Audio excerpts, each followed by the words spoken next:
Firecracker Jamie Dornan was speechless when he heard Dakota Johnson was dating Sam Heughan. The morning began as any other, calm and hopeful. Jamie Dornan woke up in his Notting Hill flat, the rain tapping against the windows.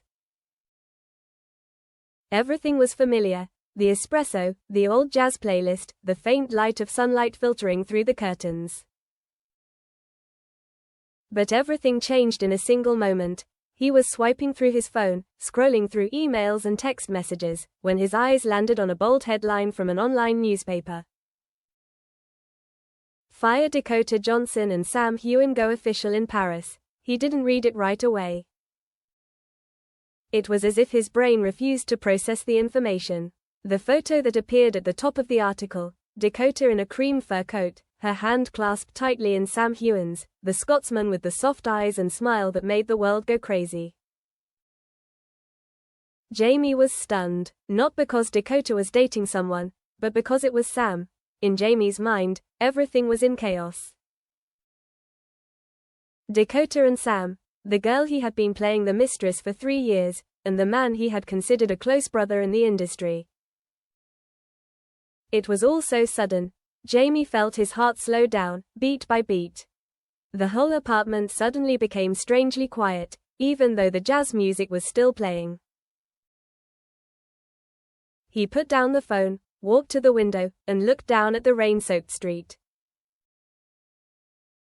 People were bustling about, unaware that someone's life had just been quietly disrupted.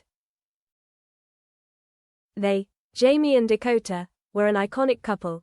Although their relationship never went beyond the screen, something was there, an invisible connection, so strong that audiences around the world believed they were meant to be together. The 50 Shades trilogy is an intense journey not just about love, but about the bond between two souls. They shared everything: tears, laughter, long nights of filming, and quiet moments sitting next to each other, just feeling each other's presence. When asked about Dakota in an interview, Jamie once said, "Dakota understands me in a way that no one else can. It's something that's hard to put a name to, and now, she's holding someone else's hand. Not a stranger." Sam Heughan, Jamie Fraser from Outlander, the man with the half-challenging, half-inviting smile and eyes as deep as a winter lake. Jamie met Sam at a BAFTA event.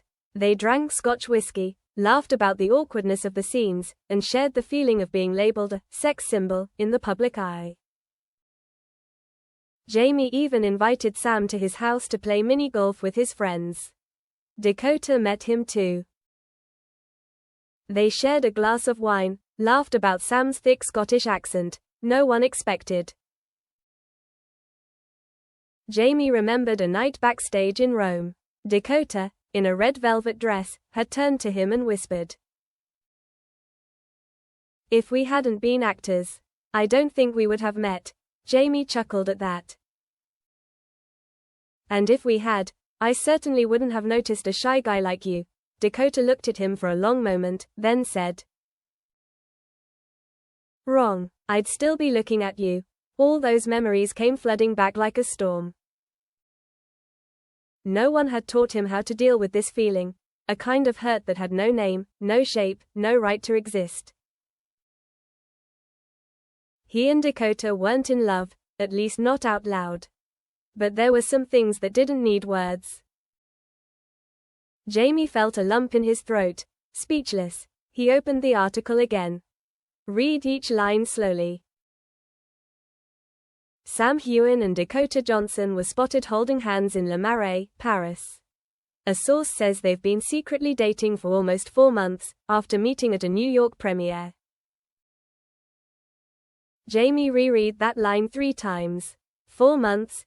He recoiled, as if someone had just slapped him in the face.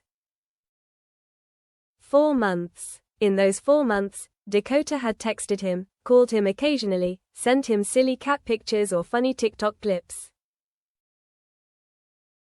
Not once had she mentioned Sam. Jamie didn't blame him. He had no right to. But the feeling of being sidelined, even in the mind of someone he'd once been so close to, left him breathless.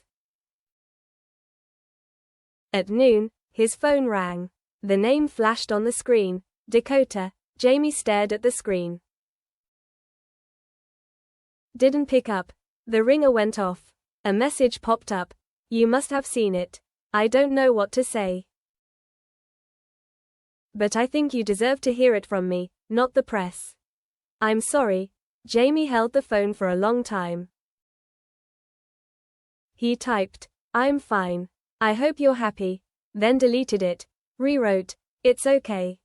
Paris is beautiful. Then deleted it too. Finally, he left a thumbs up and turned off the screen. His eyes were still glued to the window. The rain was still falling.